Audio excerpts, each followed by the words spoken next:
दिल्लीतील जंतर मंतर येथे उपोषण करणारे सामाजिक कार्यकर्ते सोनम वांगचुक आणि त्यांच्या समर्थकांवर दिल्ली पोलिसांनी केलेल्या कारवाईच्या निषेधार्थ मुंबईत देखील कॉकरोच जनता पार्टीने आंदोलन करण्याचा इशारा दिलेला आहे।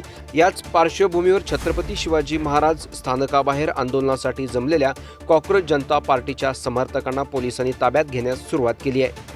आंदोलनादरम्यान घोषणाबाजी करण्यात आली असून काही कार्यकर्त्यांना पोलिसांनी ताब्यात घेतल्याचं समोर आलंय। दरम्यान कायदा सुव्यवस्थेचा प्रश्न निर्माण होऊ नये यासाठी छत्रपती शिवाजी महाराज स्टेशन परिसरामध्ये मोठा पोलीस बंदोबस्त तैनात करण्यात आला आहे। या कारवाईनंतर परिसरामध्ये काही काळ तणावाचं वातावरण निर्माण झालंय। घेतली पाहिजे, त्यांनी रेजिग्नेशन दिला पाहिजे। दिल्ली पोलीस ही अत्यंत जातीवादी आहे, ती अशाच पद्धतीने ट्रीट करते आमच्या कार्यकर्त्यांना।